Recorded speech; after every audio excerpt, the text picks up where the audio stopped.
So today we're going to be doing some gestural painting and drawing.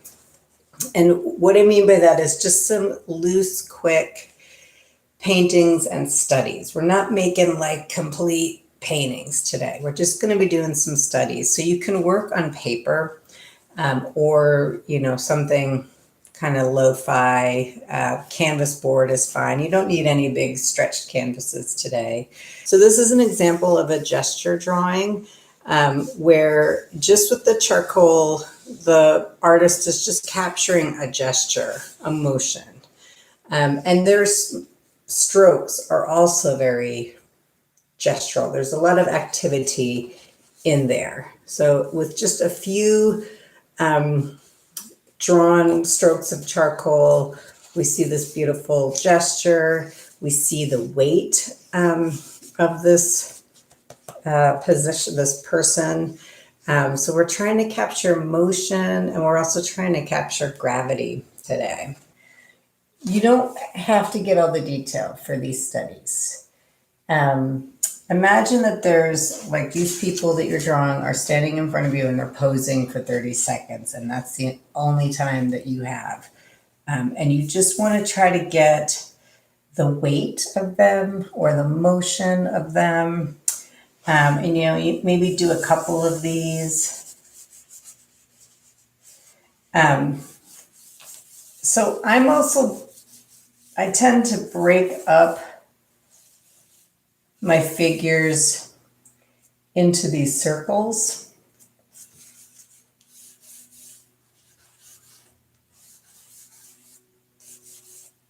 And I know if you've never done this before, it can be really weird and confusing at first. But I'm having you do this because I just want you to be like looking at where the weight is, like where is someone distributing their weight. So this kind of approach, this sort of gestural drawing, can also be used to draw flowers, landscape. I mean, it's not just people. This loose approach can be used for inanimate objects also.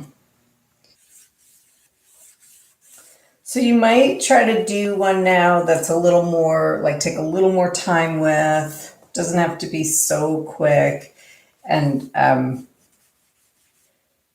get a little more detail with it. But again, just keeping it loose.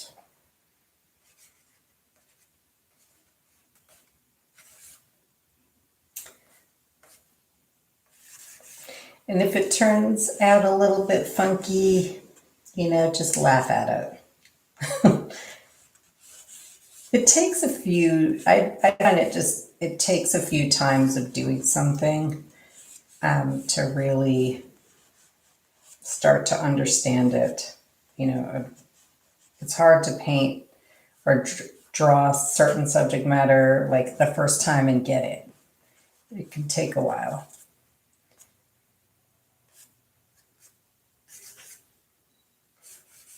Not go too tight with it. So you can take a little bit of your acrylic glazing fluid if you want to play around now with taking a flat brush. And you can, if you want, like maybe blend some of those marks. And in this process, you might be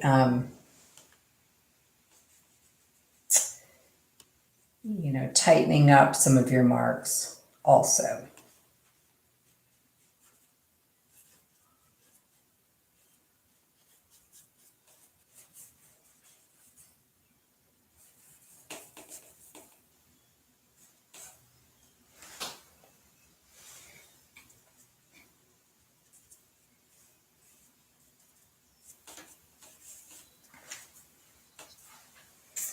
So from here,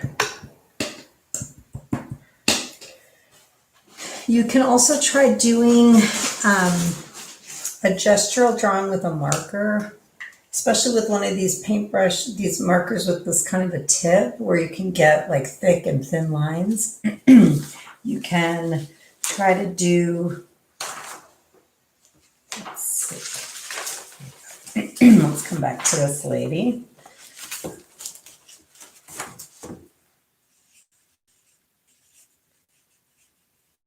Yeah, maybe try this out with the marker.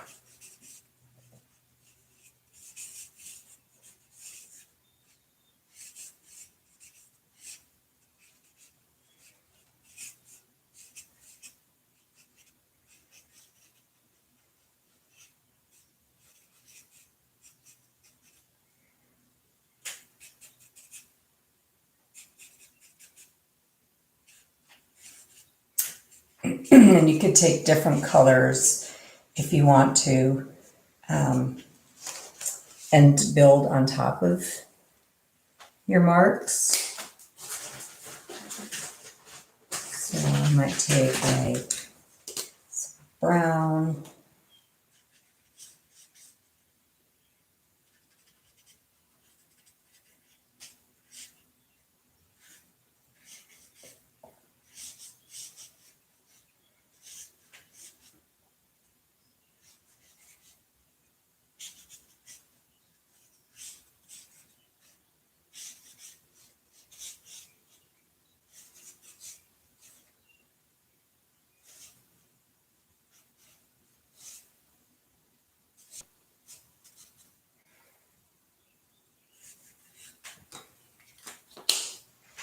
Etc. So there's that. You could take a couple markers. I want us to also play around with just paint and no charcoal drawing underneath it. And I'm going to use dioxazine purple and put a little water in it, make it nice and fluid.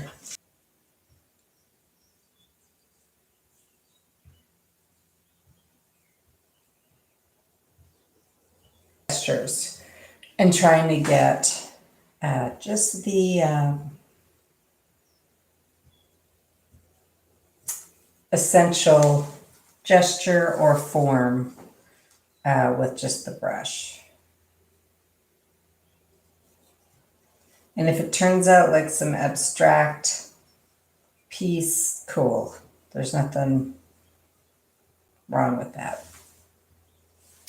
We're just trying to loosen up. We're trying to get over our fear of painting forms. See, even something like that, just really simple.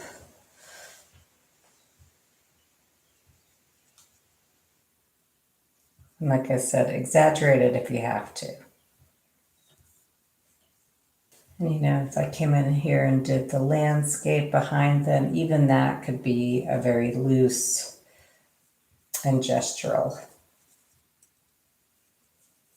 motion. And maybe doing some of the shadows underneath these.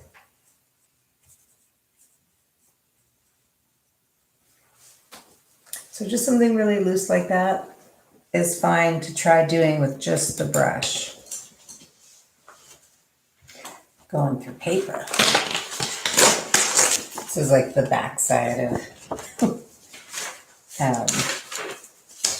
I'm gonna find that picture of my husband again.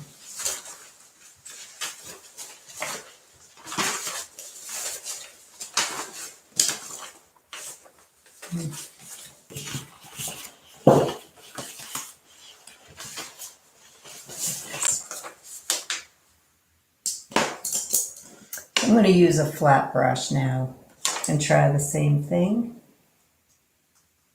So no drawing, just a brush.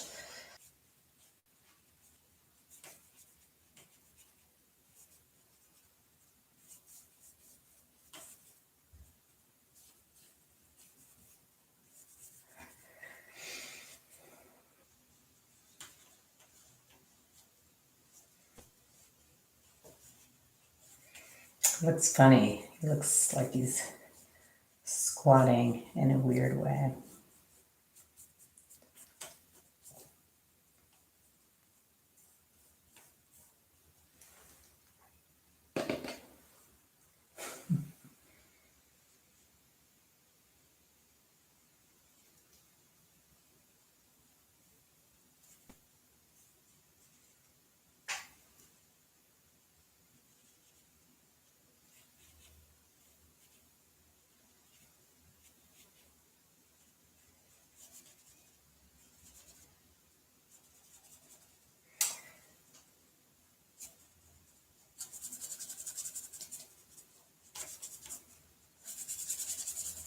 So your homework is to just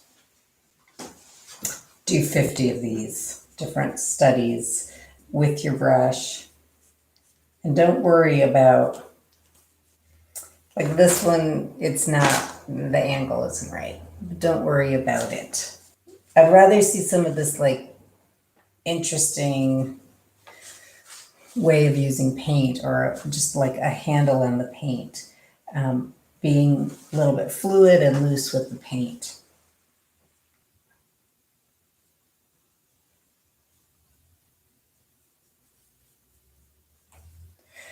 Now I'm going fast, and you don't necessarily need to be painting fast either, I guess.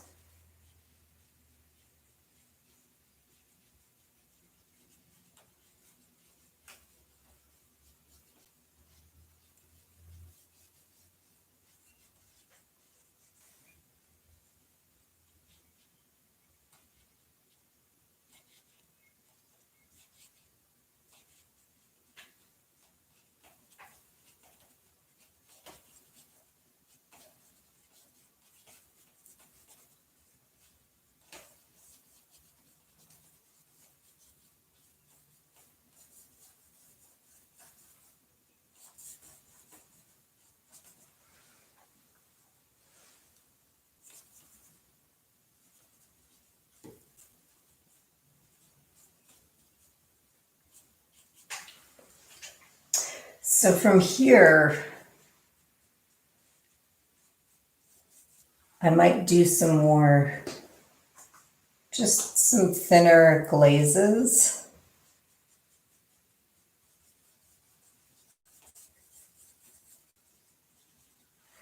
And then start building some more opaque colors on top. So you can take your burnt sienna, which is a really good color to use, with some white, and maybe play around with putting that on top. If you want to try mixing a little red and yellow into your burnt sienna.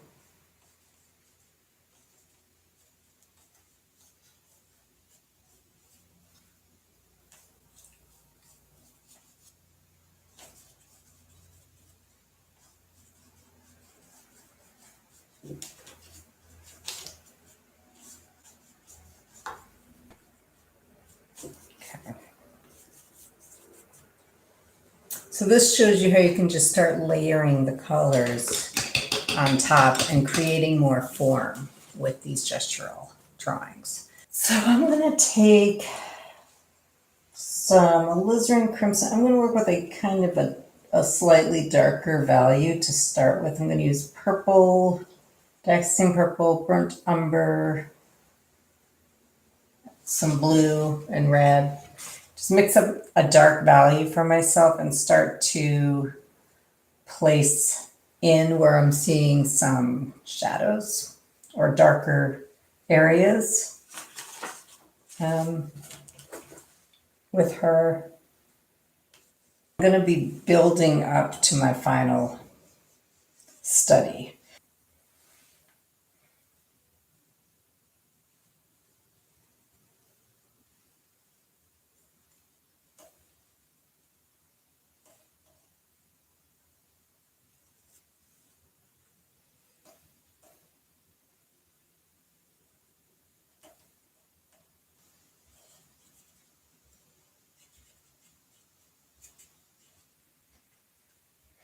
And I'm going to take some lighter tones and try to get like the highlights in her cheeks and stuff. So I'll try to do that now. Like maybe I see like a little highlight on her forehead here. So if I just left that like that, it's like, it's just a big blob on the canvas. I got to find other places to put this highlight for it to make sense.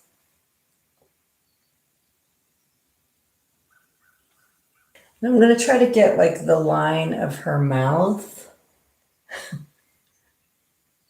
It's just a funny angle to do this, because she's kind of smiling. Trying to get the cheeks, the shadow under her cheeks, the shadow under her nose.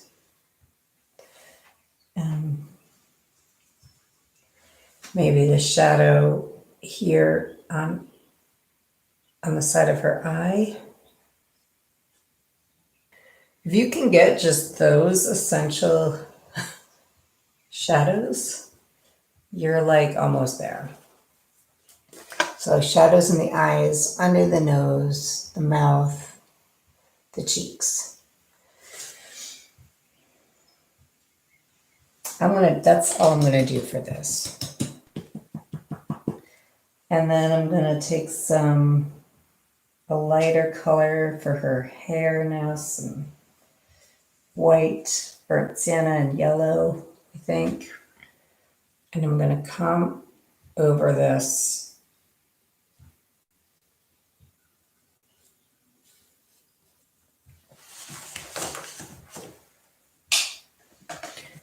Not getting too stuck in one place. I'm gonna move into another part of the painting. I'm gonna work just developing her hands a little bit. I know people can get really scared of hands. Try to get the shadow in there. Any shadows you're seeing, like shadows on the fingers, I try to get that first and then place the highlights on top of that, or like the middle values and then the highlights.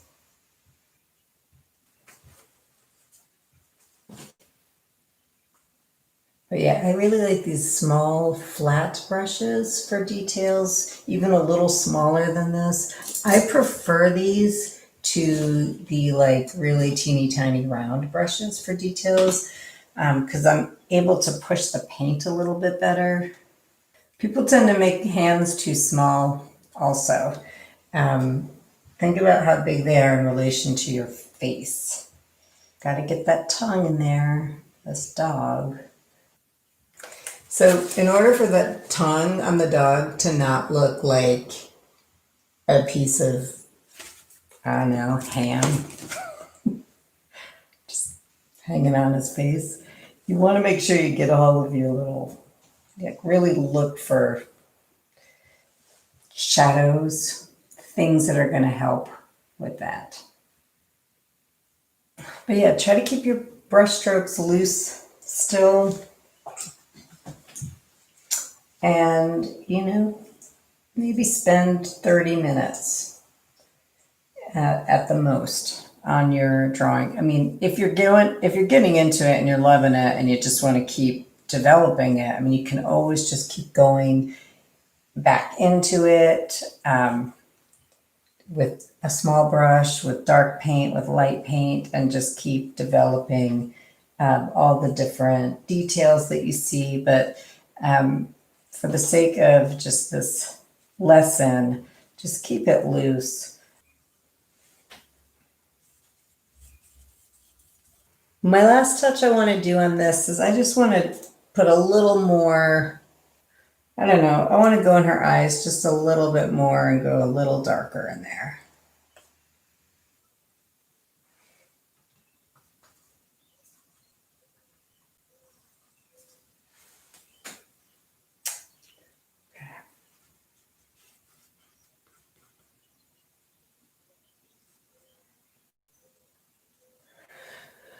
All right, I could do more, but I'm going to just leave it at that. That is the goal of the lesson. Some of these gesture paintings are great too. So if you want homework, try to do 50 loose gestural paintings and then also develop some of them into just some loose studies. They don't have to be like super complete paintings.